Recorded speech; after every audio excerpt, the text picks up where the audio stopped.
Kitu gani ya maana unaona ikiongelelewa hapo? Kama si mambo na kusema Singapore kutoka mwanzo mpaka mwisho, lakini ukienda katika kaunti zao na katika constituency zao unapata hakuna basari, hakuna shule, hakuna mabarabara. Hivi Edwin, wewe huoni kama Kenya inaweza kuwa kama Singapore? Inaweza kuwa, lakini katika uongozi wa William Ruto haiwezi kuwa, na hiyo ndio ninakuashua haiwezi kuwa. Na ndio maana tunasema, kwa nini huna imani na Rais William Ruto? Kutoka mwanzo ameshirikiana na chama cha ODM na jinsi anavyozungumza ni kana kwamba anazungumza na moyo wake wote kwamba kweli hii nchi inaweza kubadilika. Unajua kitu moja, mtoto anapozaliwa akifika miaka miwili tunaona ameanza kuota meno, ameanza kumea kimwili, ameanza kuongeza kilo. Instead of telling us about how Kenya should be like Singapore, we need a leadership that thinks of us. We need a leadership that thinks about Kenyans, with Kenyans, using the resources that we have. There's a wealth of information and intelligence and just creativity that is in this country. People are building stuff for Meta, people are building stuff for what is Elon Musk's company. Like all this open AI, a lot of extraction happens in this country, but nothing is poured back into, not monetarily. Hi fam, your comedian president is at it again with yet another comic episode. We must do it. E-housing, we must do it.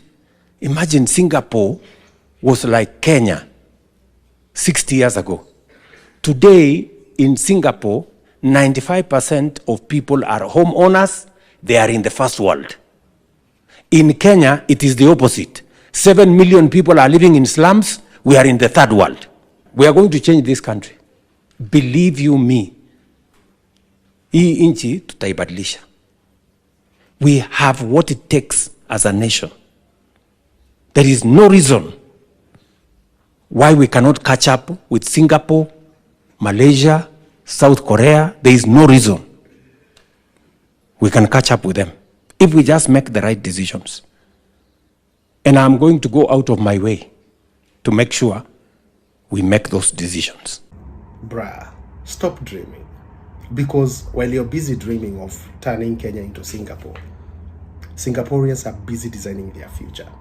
If we need to copy their Singaporeans' blueprint to develop Kenya and grow our infrastructure and everything, then we need to start with principles, integrity. We need to cut corruption, because in Singapore, the rule of law is applied equally to everyone. But in Kenya, impunity is the common norm. So we are not going to make Kenya like Singapore. Singapore rewards meritocracy, while in Kenya we reward connections and those who are loyal to the loyalists. That's what our government basically does. If you look at their infrastructure and the things that they did, but basically, if laughter was the one that builds infrastructure like Kenya, we would have surpassed Singapore, Dubai, UAE, and all the other countries, because we have a bunch of comedians like Mr. President. See, Singaporeans were capable of transforming a swamp into a global financial hub 30 years ago.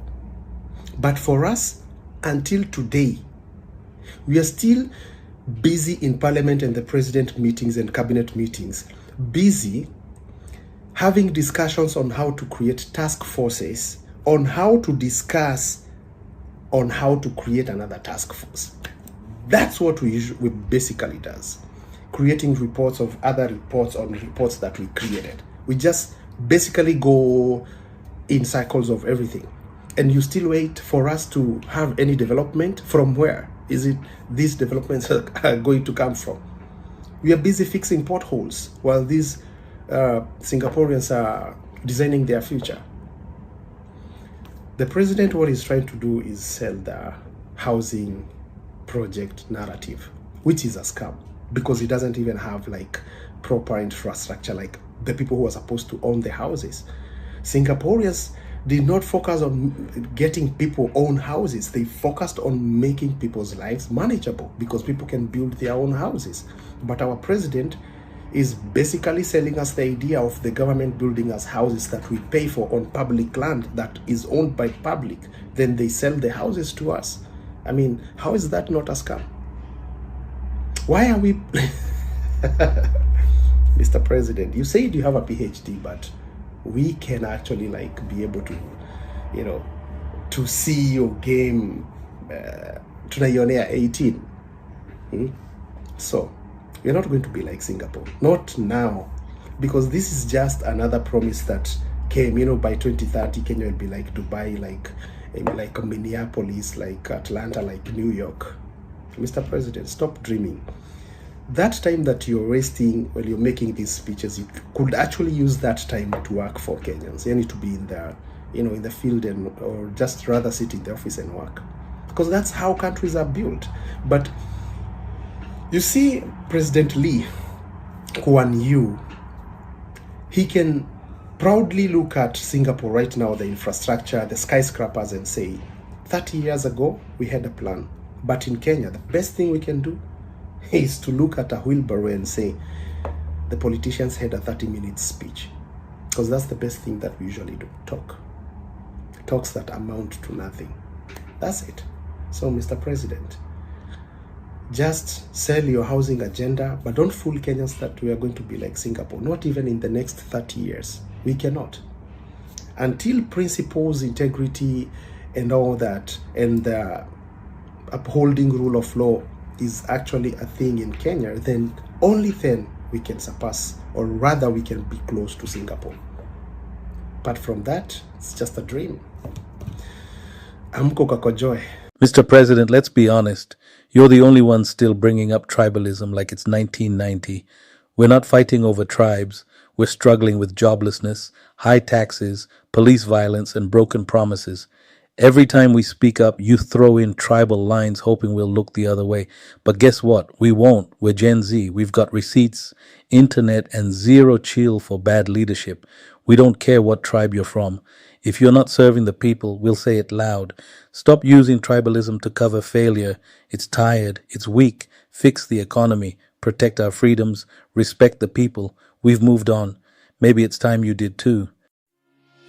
Safina Party is all about the economy. It is the economy, stupid. And those who will see that it is the economy will join Safina Party. And there are many people who have expressed interest to even contest for positions on Safina Party tickets. At the right time, we are also going to unveil our machine. The engine is been turned on. Safina is coming. You know, a ship comes slowly and gently. You may think you are seeing a small speck somewhere at the back.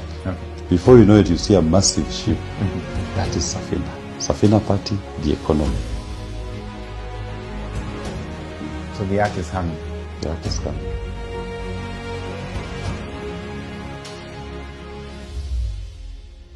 There are many Kenyans who are joining Safina Party in drafts, and I urge anybody who wishes to join Safina Party. Star 509 hash. Our party code is 034. Safina Party, the vessel for economic emancipation of our people. It's not about legacy politicians, it's about the people. And giving power to the hands of the people. That is what Safina Party stands for. And for the first time since independence, let's have an opportunity for our politics to be about the people and giving power to the people, not retaining power in the hands of legacy politicians. And we've always said two key components that we'll work on. On the economy, we are very clear, no odious debt. What that means is free education, from primary to tertiary, free healthcare. We are going to reduce VAT, 16% VAT, we are going to do away with it. And we are also going to give people an opportunity to get access to credit. The money that is held by banks, government should not borrow that money. That money should be available to Kenyans to borrow. Okay. And what that means is this. Interest rates will fall to even 3%. You borrow 1 million, your repayment is only 30,000 in terms of interest. Okay. In a year. You borrowed 1 million, you are paying interest of only 30,000. What can't you do? And OCPDs must be elected by the people. It's time the people take control of their security by electing the above. Orders from above will never come from Nairobi. The above will be the people.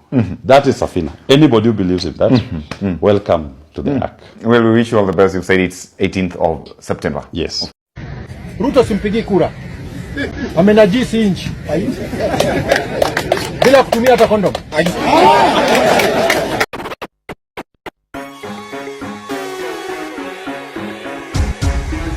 This is Selector Dede. Wanadhani ya si bongo lala, ikikupita we bongo lala. Na walosema jana iwe kifika leo, tuko ground tunazoza. Hati jikuku mewaka sana, na mabisto na chafua rada. Na walosema jana iwe kifika leo, tuko ground tunazoza. Hakuna boka, peleke shuleni watasoma. Madaktari wamegoma, hapa sani Yesu atatuponya. Wambie punde imechoka sana, farasi bado ijapatikana. Ni mandai wanagonya na mali wanaponda, unakonda wananona.